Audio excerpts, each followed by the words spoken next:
देखते हैं कि कोई भी पैरासाइट या परजीवी है तो उसका एक होस्ट होगा, यानी पैरासाइट जिंदा रहता है अपने होस्ट के ऊपर। और पैरासाइट और होस्ट का रिलेशनशिप जो है स्पेसिफिक होता है। इसके लिए एक टर्म यूज करते हैं, host parasite specificity. Host parasite specificity यानी अगर कोई पैरासाइट है तो उसका एक पर्टिकुलर होस्ट है। अगर होस्ट नहीं तो पैरासाइट भी सरवाइव नहीं करेगा। ज्यादातर जो पैरासाइट भी अब दो तरह के होते हैं, एक तो जनरलाइज्ड होता है, एक होता है स्पेसिफिक, स्पेशलाइज्ड कह सकते हैं। There are two categories of parasites, generalised and specific. तो ज्यादातर जो पैरासाइट है वो स्पेशलाइज्ड होते हैं, कहने का मतलब वो पर्टिकुलर होस्ट पर ही सरवाइव करेगा। और उसके लिए एक कंडीशन है जिसको हम लोग कहते हैं होस्ट पैरासाइट स्पेसिफिसिटी। अगर होस्ट खत्म हो गया तो पैरासाइट भी खत्म हो गया। अब पैरासाइट में भी पैथोजन और नॉन पैथोजन। अगर हम लोग कहेंगे पैथोजन तो ये डिजीज कॉज करेगा, और नॉन पैथोजन कहेंगे तो इससे कोई डिजीज या बीमारी नहीं होगा। तो पैरासाइट में भी पैथोजन और नॉन पैथोजन। पैथोजन कहने का मतलब विच डजंट कॉज डिजीज, और विच कॉज डिजीज, और नॉन पैथोजन जो डिजीज कॉज नहीं करता है। उसी तरह पैरासाइट में भी ऑब्लिगेटरी और फैकल्टेटिव। अगर ऑब्लिगेटरी पैरासाइट कहेंगे तो ये परमानेंट, ऑब्लिगेटरी कहने का मतलब परमानेंट है, और कहेंगे तो टेम्पररी है। जैसे बहुत सारे पैरासाइट्स होते हैं, जैसे लीच है, जोंक जिसको कहते हैं, एक्टोपैरासाइट है। तो होस्ट के बॉडी से ब्लड को सक करेगा, उसके बाद फिर अलग हो जाएगा। 21 दिनों तक लीच उस पे फीड करता है। तो वो हो गया फैकल्टेटिव, टेम्पररी। और कुछ पैरासाइट है जो बॉडी के अंदर आया तो फिर वो रह गया लाइफ लॉन्ग, तो उसके बिना वो छोड़कर नहीं जाएगा, होस्ट पर ही रहेगा। तो दैट इज ऑब्लिगेटरी। ऑब्लिगेटरी मतलब which can not survive without host. और फैकल्टेटिव कहेंगे which can survive without host for considerably long period. लंबे समय तक अपने होस्ट के बिना रह सकता है तो उसको कहेंगे फैकल्टेटिव। और अगर वो होस्ट के बिना नहीं रह सकता है तो उसको कहेंगे ऑब्लिगेटरी। पैरासाइट डिजीज कहें तो पैथोजन कहेंगे, कोई डिजीज नहीं होता है तो नॉन पैथोजन कहेंगे। और पैरासाइट में भी डाइजेनेटिक, मोनोजेनेटिक और डाइजेनेटिक। अगर किसी पैरासाइट का लाइफ साइकिल एक ही होस्ट में कंप्लीट हो जाता है, जैसे एस्केरिस चक्र है, पूरा का पूरा जीवन चक्र एक ही होस्ट ह्यूमन में कंप्लीट हो जाता है, उसको मोनोजेनेटिक कहेंगे। मोनो मतलब सिंगल, जेनेसिस हो गया रिप्रोडक्शन के लिए। तो life cycle completes in single host, उसको कहेंगे मोनोजेनेटिक। और जब दो होस्ट की जरूरत होगी तो कहेंगे डाइजेनेटिक। तो डाइजेनेटिक होगा तो फिर एक प्राइमरी होस्ट होता है और एक सेकेंडरी होस्ट होता है। अब प्राइमरी होस्ट और सेकेंडरी होस्ट में एक बात समझ लेना है कि प्राइमरी होस्ट वो होस्ट होगा जिसके अंदर पैरासाइट का सेक्सुअल लाइफ साइकिल कंप्लीट होगा। यानी जिस होस्ट के अंदर पैरासाइट सेक्सुअल रिप्रोडक्शन करता है वो उसका प्राइमरी होस्ट है। अब ज्यादातर पैरासाइट में क्या होता है कि जहां पे वो सेक्सुअल रिप्रोडक्शन करता है वहीं पे वो डिजीज भी कॉज करता है। तो हम लोग को ये कंफ्यूजन होता है कि प्राइमरी होस्ट शायद वो होस्ट होता है जिसमें डिजीज होता है। नहीं, मान लीजिए यही मलेरिया पैरासाइट जो है, इसका एक एग्जांपल आपको बता रहे हैं। मलेरिया पैरासाइट भी डाइजेनेटिक है, दो होस्ट है। इसमें प्राइमरी होस्ट है फीमेल एनोफिलीज और सेकेंडरी होस्ट है ह्यूमन। तो डिजीज हो रहा है ह्यूमन में मलेरिया, लेकिन सेक्सुअल रिप्रोडक्शन होता है फीमेल मॉस्किटो के एलिमेंट्री कैनाल, गट के अंदर। Sexual cycle of the parasite completes in the alimentary canal of the female anopheles.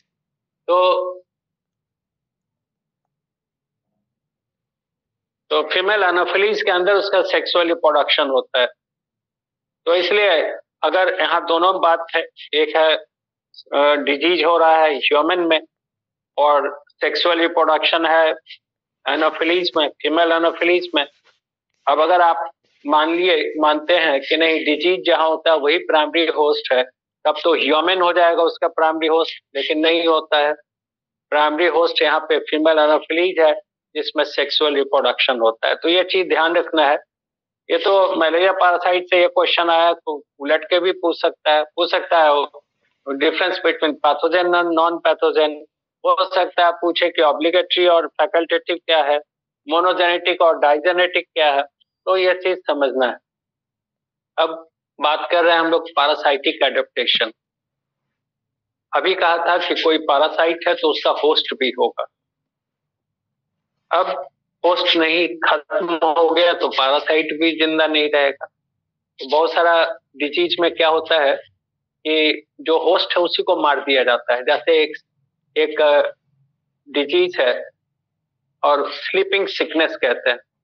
Trypanosoma gambiense है प्रोटोजोन पैरासाइट जो ब्रेन में इंफेक्शन कॉज करता है और उससे जो बीमारी होती है उसको स्लीपिंग सिकनेस कहते हैं। धीरे धीरे ब्रेन डैमेज होने लगता है, पर्सन का एक्टिविटी कम होने लगता है, तो ज्यादातर वो रेस्ट में रहता है, स्लीप ड्यूरेशन बढ़ जाता है, इसलिए उसको कहते हैं sleeping sickness. Finally brain damage हो जाता है, कोमा में चला जाता है और डेथ हो जाता है। अब चूंकि यह अफ्रीका में होता है इसलिए इसको अफ्रीकन स्लीपिंग सिकनेस भी कहते हैं। और इसका पॉजिटिव एजेंट है ट्रिपैनोसोमा गैम्बियंस। गैम्बियंस वर्ड इसलिए कि जाम्बिया में बहुत कॉमन है, अफ्रीकन कंट्री है जाम्बिया, वहां कॉमन है। तो ट्रिपैनोसोमा गैम्बियंस, तो ट्रिपैनोसोमा पॉजिटिव एजेंट है तो एक नाम देते हैं ट्रिपैनोसोमियासिस। तो Trypanosoma gambiense sleeping sickness cause कर रहा है तो उसका एक रिजर्वायर होस्ट होता है। जैसे प्राइमरी होस्ट उसका ह्यूमन है और सेकंड और उसका जो कैरियर है वो है सीसी फ्लाई, ग्लॉसिना पाल्पेलिस कहते हैं। और एक रिजर्वायर होस्ट भी है। रिजर्वायर होस्ट पैरासाइट का उसको कहते हैं जिसके अंदर पैरासाइट का लाइफ साइकिल नहीं हो रहा है, वो एकदम स्टैग्नेंट एक स्थिर अवस्था में है, कोई चेंज नहीं हो रहा है, बस जस का तस उसके अंदर पड़ा हुआ है। मौके का इंतजार कर रहा है कि जब कंडीशन सुटेबल होगा तब फिर वो अपना लाइफ साइकिल आगे बढ़ाएगा। तो उसको रिजर्वायर होस्ट कहते हैं जिसमें कुछ समय के लिए वो सरवाइव कर रहा है। तो ट्रिपैनोसोमा गैम्बियंस का जो रिजर्वायर होस्ट है एंटीलोप, एंटीलोप यानी हिरन वगैरह। तो जब बहुत स्लीपिंग सिकनेस बहुत तेजी से फैलता है तो अफ्रीका में एंटीलोप हिरन को मार देते हैं। लोग को मार देंगे तो अपने आप वो बीमारी नहीं होगा, इसको वो पैरासाइट स्प्रेड नहीं करेगा। यही कहा कि जब होस्ट को खत्म कर दीजिएगा तो पैरासाइट का कोई इफेक्ट ही नहीं रहेगा। अब देखिए प्लेग होता है, प्लेग का पॉजिटिव एजेंट है जेनोप्सेला चियाप्सिस। ये जेनोप्सेला चियाप्सिस, तो ये कैरियर है, वेक्टर है। प्लेग तो होता है ट्रेपोनिमा पैलिडम और उसका जो पॉजिटिव उसका जो जेनोप्सेला चियाप्सिस रैट फ्लीज है, वो एक्टोपैरासाइट होता है रैट, चूहे पे। तो आप देखिएगा सुनते होंगे कि प्लेग फैलता है तो चूहा को मार देता है। अब चूहा ही मर जाएगा, रैट को मार दीजिएगा तो जाहिर सी बात है उस पर रैट फ्ली नहीं आएगा, और रैट फ्ली ही कैरियर है प्लेग के बैक्टीरिया का, तो इसलिए प्लेग कंट्रोल हो जाता है। तो ये बड़ा इंपॉर्टेंट चीज है कि अगर किसी पैरासाइट के होस्ट को मार दें, खत्म कर दें, तो पैरासाइट अपने आप नष्ट हो जाएगा। अब पैरासाइटिक एडेप्टेशन की बात है। ये चीज सोचना है कि पैरासाइट को तो कोई अगर पैरासाइट है बना है तो क्यों है। तो जाहिर सी बात है कि parasite depends upon its host for food के लिए या शेल्टर के लिए। जो बेसिक नेसेसिटी है किसी भी पर्सन का वो है भोजन और आवास। अब अगर हम लोग कहते हैं फ्री लिविंग, तो फ्री लिविंग कहने का मतलब है जो अपना इंतजाम कर लेता है, जो अपना खाने पीने भोजन का न्यूट्रिशन का इंतजाम कर लिया और उसका अपना रहने का भी जगह है, तो उसको हम लोग कहते हैं फ्री लिविंग। और जो ये काम नहीं कर सकता है, जिसका अपना न्यूट्रिशन का कोई सोर्स नहीं है और रहने का भी कोई जगह नहीं है, तो वो दूसरे पर निर्भर करेगा, तो दूसरे से न्यूट्रिशन लेगा और दूसरे के बॉडी के ऊपर कहीं पे वो अपना जगह खोजेगा रहने का। तो अगर होस्ट के बॉडी के बाहर रह रहा है तो एक्टोपैरासाइट कहेंगे, बाह्य परजीवी, और होस्ट के बॉडी के अंदर रह रहा है कहेंगे एंडोपैरासाइट, अंतः परजीवी। लेकिन चाहे वो एक्टोपैरासाइट हो या एंडोपैरासाइट हो, उसको चाहिए न्यूट्रिशन, अपने होस्ट से फूड चाहिए, और दूसरा शेल्टर, रहने का जगह चाहिए। तो जाहिर सी बात है कि अगर वो न्यूट्रिशन अपने होस्ट से ले रहा है तो डाइजेस्टेड या सेमी डाइजेस्टेड फूड देता है। होस्ट जिस फूड को डाइजेस्ट कर रहा है उसी का हिस्सा वो पैरासाइट भी उससे ले लेता है, तो डाइजेस्टेड या सेमी डाइजेस्टेड फूड। तो अब एक चीज इस पर समझ लेना है कि अगर parasite, if the parasite receives digested or digested food from the body of its host, तो जाहिर सी बात है उसमें एलिमेंट्री कैनाल इज एब्सेंट और पुअरली डेवलप्ड। मान लीजिए कि एलिमेंट्री कैनाल विकसित होता तो पैरासाइट क्यों बनता? वो तो खुद अपना फूड का डाइजेशन कर लेता है, एब्जॉर्प्शन कर लेता। तो पैरासाइट में एलिमेंट्री कैनाल नहीं होता है, इसलिए उसको अपने होस्ट से डाइजेस्टेड फूड लेना होता है। और अगर एलिमेंट्री कैनाल होगा भी तो वो पूरी तरह विकसित नहीं होता है। तो एक चीज ध्यान रखना है, पहला कि parasite do not have developed alimentary canal और द एलिमेंट्री कैनाल में बी एब्सेंट, एब्सेंट भी हो सकता है और अगर होगा तो विकसित नहीं हो। दूसरी बात, पैरासाइट अपने होस्ट के साथ जब तक रहेगा अटैच तब तक उसको फायदा होगा, जितना होस्ट को इधर उधर छोड़ के जाएगा उतना उसको नुकसान है। तो पैरासाइट को अपने होस्ट से अटैच रहना है। ऑर्गन फॉर अटैचमेंट में भी हुक्स, पैरासाइट अगर होगा तो उसके पास ऐसा होगा हुक्स, ऐसा मुड़ा हुआ चीज, जैसे वो होस्ट से चिपकेगा, या सकर जैसे चिपक जाएगा और उसमें वैक्यूम क्रिएट होगा। ऐसे ऐसे किसी चीज को देखते होंगे, चिपका देते हैं दीवार या कहीं से स्मूथ सरफेस से, तो वो उसे चिपक जाएगा, तो वैसे उसको कहते हैं सकर, या स्पाइन, कांटे के जैसा। तो अगर किसी एनिमल में हुक्स दिख जाए, सकर्स मिल जाए, स्पाइन्स मिल जाए, तो इसका मतलब है कि वो पैरासाइट है। हुक सकर से स्पाइन्स मिलता है तो इट इज पैरासाइट, तो पैरासाइट है। तो एलिमेंट्री कैनाल डेवलप नहीं होगा या कंप्लीटली एब्सेंट होगा। दूसरा, उसमें हुक सकर्स और स्पाइन्स होंगे for attachment with the host. तीसरी बात है कि पैरासाइट अपने होस्ट के ऊपर ही निर्भर कर रहा, होस्ट खत्म तो पैरासाइट भी खत्म। इसलिए पैरासाइट कोशिश करता है कि अपना नंबर, अपना जो ऑफ स्प्रिंग है वो ज्यादा वो संख्या में अंडा देगा जिससे उसका जनरेशन जारी रहे। तो पैरासाइट्स तो काफी रिप्रोडक्शन जिससे उसका नंबर ऑफ स्प्रिंग ज्यादा रहे, और इसलिए एडवर्स कंडीशन में बहुत खत्म भी हो जाए तो कुछ बच जाए, उसका जनरेशन जारी रहे। तो इस बार रिप्रोडक्शन करना होता है। तो कोई जरूरी नहीं है कि किसी होस्ट के बॉडी के अंदर मेल और फीमेल पैरासाइट मिल ही जाए। तो एक और इम्पोर्टेंट चीज है कि पैरासाइट्स आर यूजुअली मोनोसियस यानी हर्माफ्रोडाइट, उसमें मेल और फीमेल रिप्रोडक्टिव ऑर्गन दोनों होगा, जिससे उसको कहीं ब्रीडिंग में या रिप्रोडक्शन में प्रॉब्लम नहीं हो। ज्यादातर में, कुछ एक्सेप्शन भी है, बट ज्यादातर में आप देखिएगा मेल और female reproductive organ present in the same individual. Then parasite host के साथ अटैच है, ज्यादा इधर उधर घूमता नहीं है, तो नेचुरली उसमें नर्वस सिस्टम बहुत विकसित नहीं होगा।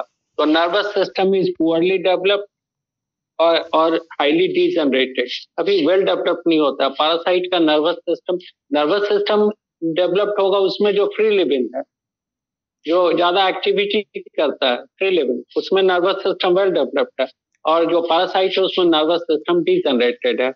और अगर कोई एंडो पैरासाइट है जैसे एलिमेंट्री कैनाल वगैरह में, तो हम लोग फूड को डाइजेस्ट कर लेते हैं, तो पैरासाइट भी डाइजेस्ट हो सकता है, जैसे एस्करिस है, roundworm, Taenia solium, alimentary canal में है, लेकिन डाइजेस्ट नहीं होता है बिकॉज उसके बॉडी के बाहर कवर है काइटिन का बना हुआ, काइटिनस स्ट्रक्चर है cuticle and it is enzyme resistant, उसके ऊपर डाइजेस्टिव एंजाइम का एक्शन नहीं होता है।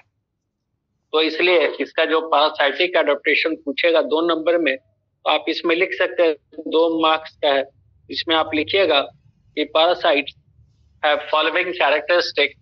पहला दीजिएगा कि एलिमेंट्री कैनाल इज एब्सेंट और पुअरली डेवलप्ड। दूसरा दीजिएगा नर्वस सिस्टम इज सिंपल और डीजनरेटेड। तीसरा दीजिएगा ऑर्गन फॉर अटैचमेंट में भी हुक, सकर्स और स्पाइंस। और उसमें एक और दे सकते हैं कि यूजुअली मोनोसियस और हर्माफ्रोडाइट। अब यही क्वेश्चन अगर 5 नंबर का पूछ देगा तो और भी बढ़ा दे सकते हैं कि उसके बाहर क्यूटिकल होगा या और भी होगा, वो लिख सकते हैं। तो पैरासाइटिक एडेप्टेशन में इतना ही रखना है कि parasite have certain adaptation which help in survival of the parasite in the host. और इन एडेप्टेशन में पहला है एलिमेंट्री कैनाल इज एब्सेंट और पुअरली डेवलप्ड। दूसरा है नर्वस सिस्टम इज सिंपल और डीजनरेटेड। तीसरा है यूजुअली मोनोसियस। चौथा है hook, suckers and spines are the organ for attachment. These are parasite. ये पैरासाइटिक एडेप्टेशन 4 पॉइंट लिख दीजिए, काफी। अब एक क्वेश्चन हमने भेजा था, वो था कि ये अमीबियासिस, तो अमीबियासिस किसके कारण होता है? तो अमीबियासिस इज कॉज, ये जो क्वेश्चन हमने भेजा है वो उसी का है, अभी जो सैंपल क्वेश्चन है। तो amoebiasis is caused by the protozoan parasite जिसका नाम है एंट अमीबा हिस्टोलाइटिका। प्रोटोजोअन पैरासाइट है, नाम है एंट अमीबा हिस्टोलाइटिका। हिस्टो का मतलब होता है टिश्यू और लाइसिस मतलब तोड़ने वाला। तो एंट अमीबा हिस्टोलाइटिका ये जो प्रोटोजोअन पैरासाइट है, इसका इन्फेक्शन होता है due to contaminated food and water. Infected food और वाटर के साथ ये बॉडी के अंदर चला जाता है और इसका एक डेवलपिंग स्टेज है ट्रोफोजोइट। जब वो एलिमेंट्री कैनाल में जाएगा तो वहां पे वो सेमी डाइजेस्टेड फूड को एब्जॉर्ब करेगा और कुछ दिन के बाद वो एलिमेंट्री कैनाल के म्यूकोसा को, इंटेस्टाइन के म्यूकोसा को छेद करके वो इंटर कर जाएगा सब म्यूकोसा। एलिमेंट्री कैनाल का जो इनर लेयर है म्यूकोसा कहते हैं, उसके अंदर होता है सब म्यूकोसा जो हाईली वास्कुलराइज्ड है। तो mucosa is simple columnar epithelium, उसको तोड़ के चला जाता है सब म्यूकोसा में और सब म्यूकोसा में जाने के बाद ये अब अपना रिप्रोडक्शन करता है, ये सेक्सुअली रिप्रोड्यूस करेगा तो काफी ज्यादा नंबर बढ़ाता है, जिससे वहां पे स्वेलिंग हो जाएगा, एब्सेस, एब्सेस कहने का मतलब घाव हो जाएगा, आंत में एलिमेंट्री कैनाल के इंटेस्टाइन में घाव हो जाएगा क्योंकि उसके वाल के अंदर ये पैरासाइट अपना रिप्रोडक्शन कर रहा है। और जब ये अल्सर फटेगा, घाव फटेगा, तो उससे ब्लड, डैमेज टिश्यूज और ये पैरासाइट सब रिलीज हो जाएगा into the large intestine and they will pass out along with the fecal matter। तो उसी को कहते हैं अमीबियासिस या इसी को अमीबिक डिसेंट्री भी कहते हैं। तो डायरिया डिसेंट्री लाइक कंडीशन है, लेकिन इंपॉर्टेंट चीज है कि यहाँ पे जो कैरेक्टरिस्टिक पूछेगा तो कैरेक्टरिस्टिक ये है कि स्टूल में फिकल मैटर के साथ ब्लड पास आउट होगा। उसके अलावा इन्फेक्शन जब भी होगा तो बुखार होगा। एलिमेंट्री कैनाल के अंदर पैरासाइट अब उसके अंदर इंटर किया हुआ है, रिप्रोड्यूस कर रहा है, नंबर बढ़ा रहा है, घाव कर रहा है, तो इरिटेशन होगा, परेशानी होगी, तकलीफ होगा, तो पैरेक्सिया बुखार होगा, इरिटेशन होगा। पैरासाइट उसके अंदर है तो उसके द्वारा जो टॉक्सिक केमिकल रिलीज हो रहा है उसके कारण नर्वसनेस होता है। अमीबियासिस होगा तो बात बात में घबराएगा, परेशान रहेगा, तो नर्वसनेस होता है। तो नर्वसनेस भी एक इम्पोर्टेंट सिम्टम है। बार बार टेंडेंसी होगी उसका ये का डिफिकेशन यानी पासिंग आउट स्टूल, तो बार बार उसको लगेगा कि उसको स्टूल पास आउट करना है, थोड़े थोड़े देर पे वो जाएगा डिफिकेशन के लिए, तो ये सब टेंडेंसी है। लेकिन सबसे इंपॉर्टेंट पहचान है कि फीकल मैटर के साथ ब्लड आएगा और डैमेज टिश्यूज आएगा। ये तो खैर चलिए ठीक है। अब अगर इलाज नहीं किया उसका, एंटीबायोटिक्स वगैरह लेना होता है, अगर इलाज नहीं किया तो धीरे धीरे एलिमेंट्री कैनाल के wall, colon, colon large intestine का हिस्सा है, जैसे ये कोलोन है तो ये कोलोन के या म्यूकोसा से इंटर कर गया सब म्यूकोसा में, और यहाँ पे ये काफी ज्यादा अपना संख्या बढ़ाया, घाव हो गया, ये जब फटेगा तो डैमेज टिश्यू और ब्लड बाहर आएगा, तो धीरे धीरे ये एलिमेंट्री कैनाल में छेद कर देता है। It causes perforation in the wall of the colon. बहुत ज्यादा इन्फेक्शन जब हो जाएगा एंटामीबा हिस्टोलाइटिका का, तो लार्ज इंटेस्टाइन का हिस्सा कोलोन है, कोलोन के वॉल में जगह जगह छेद हो जाएगा। तो यहाँ से जो अनस्टेड फूड मटेरियल यानी फीकल मैटर है, कोलोन लार्ज इंटेस्टाइन में फीकल मैटर है, वो चला आएगा बाहर। बाहर आने का मतलब है सील में, एलिमेंट्री कैनाल के बाहर का स्पेस है सिलोम, तो ये सिलोम में आ जाएगा और पूरा का पूरा सिलोमिक फ्लूइड पॉइजनस हो जाएगा। Faecal matter will pass out from the perforated wall of the colon into the coelomic fluid, पूरा का पूरा सिलोमिक फ्लूइड पॉइजनस हो गया। और हम लोग जानते हैं कि जितने भी इंटरनल ऑर्गन्स हैं, चाहे वो हार्ट हो, लंग्स हो, या फिर कोई भी एलिमेंट्री कैनाल हो, वो सब सिलोम के अंदर ही है, and all are directly in contact to the coelomic fluid. तो सिलोमिक फ्लूइड अगर पॉइजनस हो गया तो सारा ऑर्गन इन्फेक्टेड हो जाएगा, पर्सन विल नॉट सर्वाइव। तो अगर किसी के पर्सन में ऐसा अक्सर हो जाता है कि अगर हो गया कि एलिमेंट्री कैनाल में उसका कोलोन में बहुत ज्यादा डैमेज हो गया, वॉल छेद हो गया है, तो उसका फीकल मैटर चला आया सिलोमिक फ्लूइड में, पूरा का पूरा सिलोमिक फ्लूइड पॉइजनस हो गया, तो डॉक्टर को, सर्जन को इमीडिएटली सर्जरी करना पड़ता है, पूरा सिलोमिक फ्लूइड निकाल के और पूरा वॉश किया जाता है, एक एक ऑर्गन को अच्छे से धोया जाता है, साफ किया जाता है, इन्फेक्शन नहीं रह जाए, तब शायद पेशेंट बच भी सकता है, लेकिन बहुत कम चांस रहता है। इसलिए अमीबियासिस में अगर क्रोनिक इन्फेक्शन है, बहुत लंबे समय से किसी को अमीबियासिस है या अमीबिक डिसेंट्री है, तो बेस्ट होता है कि कोलोन के वॉल को, जो डैमेज पार्ट है, जहाँ छेद है, उसको काट के हटा दिया जाता है, सर्जिकली रिमूव कर देते हैं। और शुरुआत में ही अगर अमीबियासिस होता है तो एंटीबायोटिक लेंगे, जो भी फिजिशियन प्रेस्क्राइब करेंगे। तो amoebiasis is caused by Entamoeba histolytica which is a protozoan parasite. Mode of infection है कंटामिनेटेड फूड एंड वाटर, और इंपॉर्टेंट सिम्टम है इसका blood passes along with stool, blood and damaged tissues of the wall of alimentary canal passes with stool। और साथ ही साथ other symptom में pyrexia है, irritation है, बुखार होगा, इरिटेशन होगा, tendency of frequent defecation, tendency होगा कि बार बार फीकल मैटर पास करे, frequent defecation, and nutritional deficiency.